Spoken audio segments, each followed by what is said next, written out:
నమస్తే, welcome to Telugu రాజ్యం. ఈరోజు మనతో పాటు ఉన్నారు సీనియర్ అనలిస్ట్ భరద్వాజ్ గారు. వారితో మాట్లాడేద్దాం.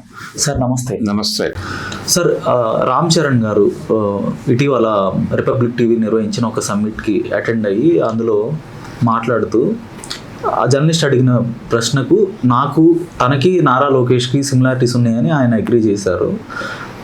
అయితే నారా లోకేష్ గారి తండ్రి గారు 4 సార్లు ముఖ్యమంత్రి అయినప్పటికీ కూడా ఆయన ఒక సెల్ఫ్ మేడ్ లీడర్గా ఆయన ఎదిగారు, ఒక లక్ష్యంతో దూసుకెళ్తున్నారు అని కూడా ఆయన చెప్పడం జరిగింది.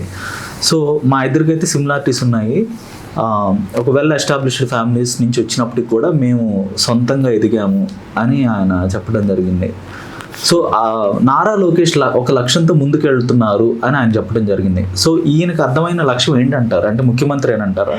అంటే ముఖ్యమంత్రి కావటం కావచ్చు, ఇంకేదైనా ఎదుగుదల తీసుకు ఆయన వెడుతూ ఉండొచ్చు. ప్రస్తుతానికి మనం ముఖ్యమంత్రి అనుకుందాం, అదే అచీవ్ అవబోతున్నాడు ఆయన అనేది అందరికీ అర్థమవుతుంది.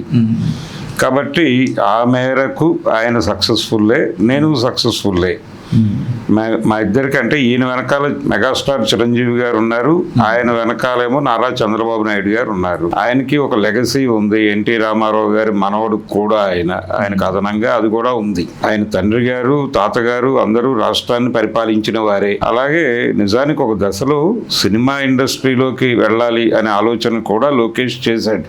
ఓకే, ఆయన రాజకీయాల్లోకి రావాలి అనేది లేటర్ ఆన్ డెసిషన్.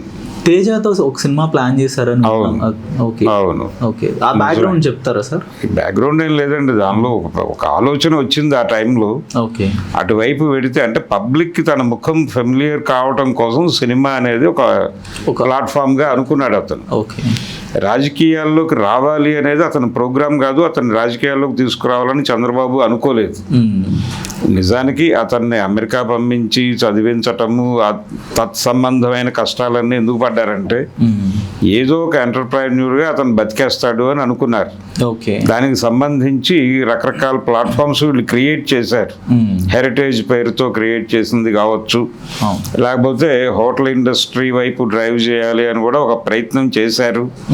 ఈ ఆలోచనలు నడుస్తూ ఉండగా ఈ బిజినెస్లు అన్నిటికంటే కూడా పొలిటికల్ బిజినెస్ బెటర్గా ఉంది అనేది ఒకటే అతను ఫీల్ అయ్యాడు లోకేష్. లోకేష్ ఒకటే కాదు, ఇంట్రెస్ట్ ఏం కాదండి రాజకీయాల పట్ల, ప్రజాసేవ పట్ల ఏదో ఇంట్రెస్ట్ ఉండి రావట్లా వీళ్ళు ఎవరు. పవర్ మాత్రమే, పవర్ ఇచ్చే కిక్కు కాదు. పవర్ ఇచ్చే కిక్కు అనేది కూడా సంకుచితమే. ఓకే, ఇక్కడ చాలా స్పష్టంగా బిజినెస్ జరుగుతోంది, రాజకీయ వ్యాపారం జరుగుతోంది. ఇప్పుడు ఏ ప్రభుత్వమైనా చేస్తున్నటువంటి ప్రధాన కార్యక్రమం ఏమిటి? కార్పొరేట్లని ఫెసిలిటేట్ చేయటం మాత్రమే చేస్తున్నారు వాళ్ళు. సో కార్పొరేట్లని ఫెసిలిటేట్ చేయటం ద్వారా వీళ్ళకి కూడా కార్పొరేట్ ఏరియాలో ఒక ఫెసిలిటేషన్ దొరుకుతుంది. వీళ్ళని వాళ్ళు ఫెసిలిటేట్ చేస్తారు, వీళ్ళని వాళ్ళు చేస్తారు. కాబట్టి ఈ ఇచ్చిపుచ్చుకునే ధోరణి నచ్చింది వీళ్ళకి, పిల్లలకి.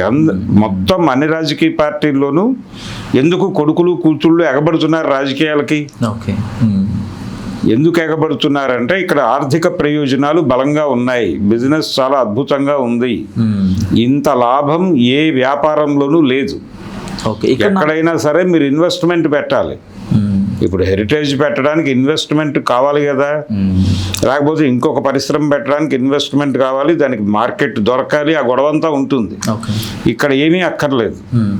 ఏమీ లేకుండా ప్రజలు ఇచ్చిన అధికారం ఇచ్చేది ప్రజలు. ఆ ప్రజలు ఇచ్చిన అధికారాన్ని అడ్డం పెట్టుకుని వ్యాపారం చేయటం, పెట్టుబడి ప్రజలది, లాభాలు వీళ్ళది. ఇక్కడ నాదొక చిన్న ప్రశ్న సార్.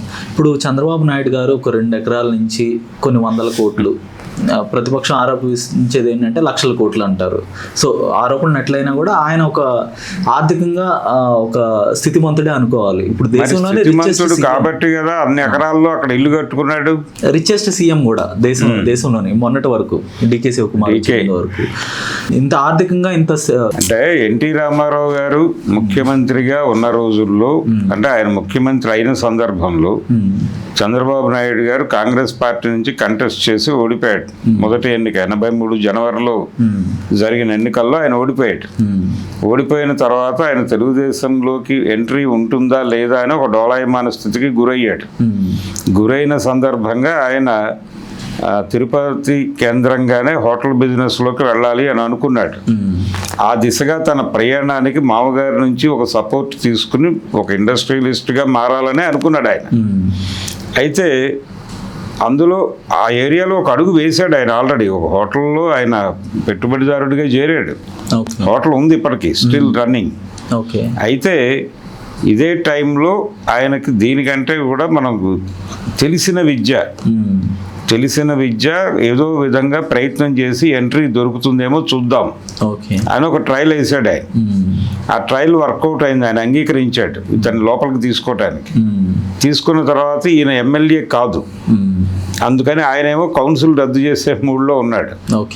అందుకని ఈయన్ని కర్షక పరిషత్ అనేది ఒకటి పెట్టి దానికి ఇతన్ని ఇన్ఛార్జిగా నియమించేసి ఒక పదవి ఇచ్చేసి పడుకోబెట్టేశాడు. ఇక అక్కడి నుంచి ఈయనకి ఆ డ్రైవ్ మొదలైంది. చాలా మంది అన్నట్టుగా ఈ 2 ఎకరాల రైతు నుంచి ఎదిగాడు అనేది ఒక జస్ట్ ఒక ఆరోపణగా అలా నడుస్తోంది, కానీ ఆయనకి అంతకంటే ఇవి ఉన్నాయి, ఆస్తులు ఉన్నాయి, ప్రాపర్టీ ఉంది అతని దగ్గర. అనామకుడు కాదు, కొంత ఆస్తిపర కుటుంబం నుంచి వచ్చాడు అతను. ఏది కొడాలి నాని గారు పదే ఉచ్చరించినటువంటి ఖర్జూర నాయుడు గారు, ఆయన కొంచెం స్థితిమంతుడే ఆ ప్రాంతంలో, పర్వాలేదు. కాకపోతే ఆ రోజుల్లో వ్యవసాయం నుంచి వచ్చే ఆదాయం తక్కువగా ఉండేది కాబట్టి పిల్లల్ని కొంచెం కంజూస్గానే పెంచాడు ఆయన. ఈ పెంచే క్రమంలో వీళ్ళు తిరుపతి చదువుకు వెళ్ళినప్పుడు చాలా పొదుపుగా ఉండేవాళ్ళు. అప్పటికి పరిశ్రమలు వాటిల్లోకి ఎంటర్ అయిపోయిన కుటుంబాల పిల్లలతో వీళ్ళు కొంచెం సన్నిహితంగా ఉండేవారు. వీళ్ళకు ఉన్నటువంటి కులబలం చేత ఒక యాక్సెస్ దొరికేది అక్కడ. ఆ దొరికిన ఏరియాలో వీళ్ళు జీవితాలని కొంచెం బ్రైట్గా నడుపుకునేవాళ్ళు వాళ్ళ సహకారంతో. అప్పుడు చంద్రబాబుకి అర్థమైంది ప్రపంచాన్ని డ్రైవ్ చేయటం ఎలా అనేది ఆయనకు తిరుపతి నేర్పించింది, పర్టికులర్గా ఎస్వి యూనివర్సిటీ నేర్పించింది.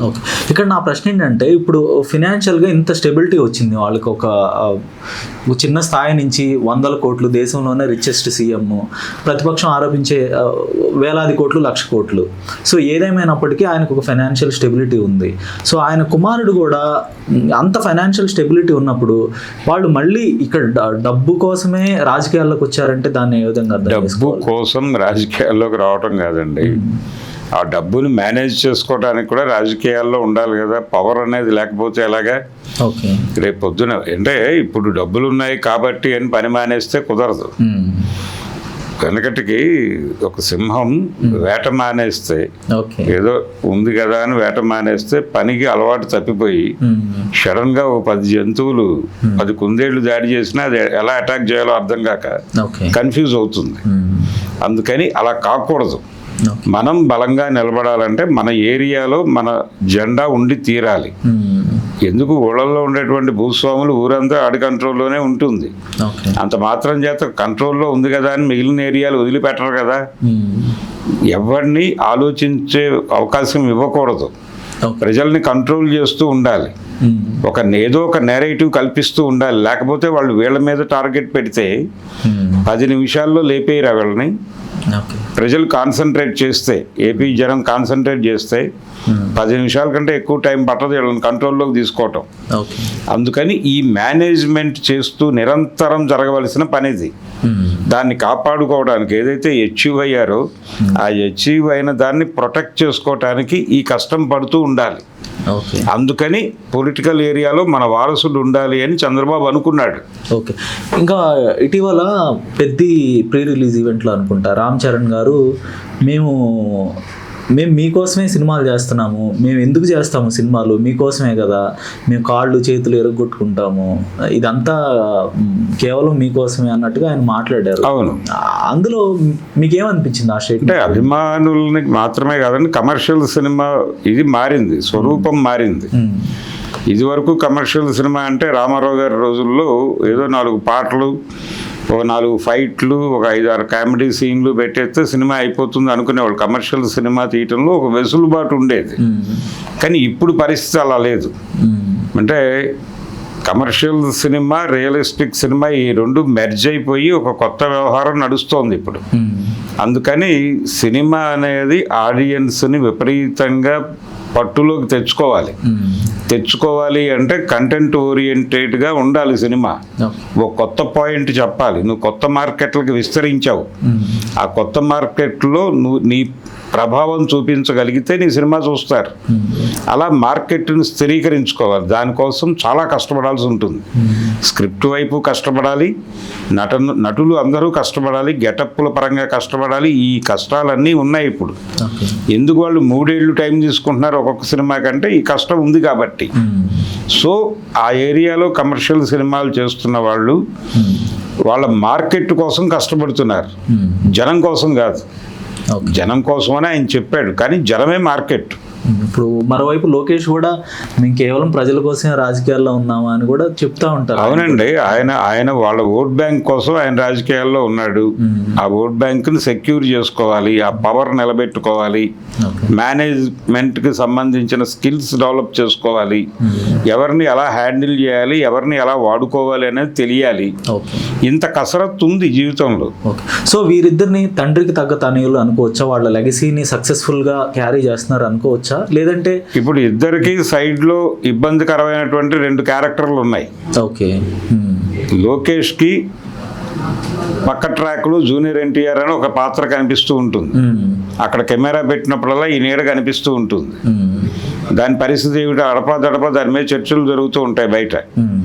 అలాగే రామ్ చరణ్కి కూడా అలాంటి షాడో క్యారెక్టర్ ఒకటి ఉంది, అల్లు అర్జున్ అనే పేరుతో. సో అక్కడ అల్లు అర్జున్, ఇక్కడ జూనియర్ ఎన్టీఆర్ ఒక బ్యాలెన్సింగ్ పవర్స్గా ఉన్నారు అక్కడ. ఓకే, అందుకని ఆ షాడోల చాటును వీళ్ళు ఏదో. సో ఈ నలుగురిలో self made celebrity, self made star అంటే ఎవరు అని చెప్తారు? సెల్ఫ్ మేడ్ స్టార్ అంటే ఇప్పుడు అక్కడేమో ఇండస్ట్రీకి సంబంధించి అల్లు అర్జున్ పేరు చెప్పాలి, ఇక్కడ ఎన్టీఆర్ పేరు చెప్పాలి అనివార్యంగా. ఓకే, కానీ వాళ్ళిద్దరూ ఆ ప్రాంతానికి వెళ్ళటానికి సుముఖంగా లేరు ఇప్పుడు. అంటే ఇది మేమే అని చెప్పేసుకుని అనవసరమైన డిస్టర్బెన్స్ క్రియేట్ చేసుకోవద్దు అనుకుంటున్నారు. అర్జున్ కంటే కూడా ఎన్టీఆర్ బలంగా అనుకుంటున్నాడు. ఇది కనీసం వాళ్ళిద్దరూ ఒక ఏరియాలో ఉన్నారు. ఈయన అసలు ఆ ఏరియాలో లేడు. లేని ఏరియాలో తను ఎంటర్ కావటం తప్పు అని తనని తాను కట్టడి చేసుకుని ఉంటున్నాడు ఈయన. అయినప్పటికీ ఈ షాడో ఉంది అక్కడ.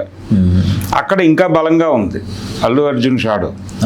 కాబట్టి వీళ్ళిద్దరూ సెల్ఫ్ మేడ్. కానీ ఆయన కుటుంబంతోనూ ఇండస్ట్రీతోనూ కలిసి యుద్ధం చేశాడు ఎన్టీఆర్. ఫ్యామిలీలో ఒక స్థానము, ఇండస్ట్రీలో ఒక స్థానము, 2 ప్రోగ్రాములు ఒక మనిషి చేశాడు. ఇతను ఒక యుద్ధం చేశాడు, గెలిచాడు. ఇండస్ట్రీలో యుద్ధం, ఫ్యామిలీలో యుద్ధం ఏం లేదు. ఫ్యామిలీలో ఏం లేదు అంటే ఇండస్ట్రీలో అతనికి వచ్చినటువంటి గుర్తింపు ద్వారా ఆ స్పర్ధ ఉంది ఫ్యామిలీల మధ్య.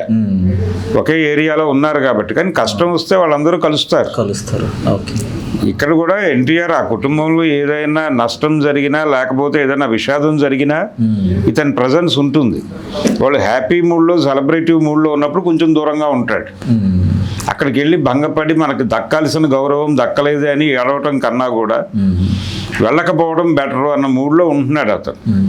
అందుకని ఇద్దరూ చాలా వ్యూహాత్మకంగానే వ్యవహరిస్తారు బయట ప్రపంచంలో. ఆ వారి ఆయన చిరంజీవి కుటుంబంతోనూ ఈయన చంద్రబాబు కుటుంబంతోనూ చాలా వ్యూహాత్మకంగానే వ్యవహరిస్తారు. ఎక్కడ ఓవర్ డైలాగ్ ఉండదు.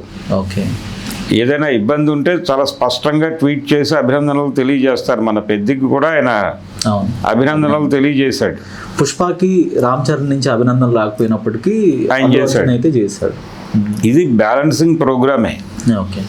పవర్ అంటే వాళ్ళ కెపాసిటీస్, వాళ్ళ టాలెంట్ రీచ్ అయితే ఈ షాడోలకి జనాల్లో విపరీతమైన ఆదరణ ఉన్నమాట వాస్తవం. లోకేష్ కంటే ఎన్టీఆర్కి ఆదరణ ఎక్కువ. ఇటువైపు చూస్తే రామ్ చరణ్ కన్నా కూడా అల్లు అర్జున్కి ఆదరణ ఎక్కువ. కానీ ఆయన లెగసీని అంగీకరించక తప్పదు అల్లు అర్జున్కి. లోకేష్ లెగసీని ఆమోదించక తప్పని పరిస్థితి ఎన్టీఆర్కి కూడా ఉంది. అందుకని ఈ షాడో క్యారెక్టర్ల భారం తప్ప మిగిలిన జీవితం వాళ్ళకి సుఖంగానే ఉంది.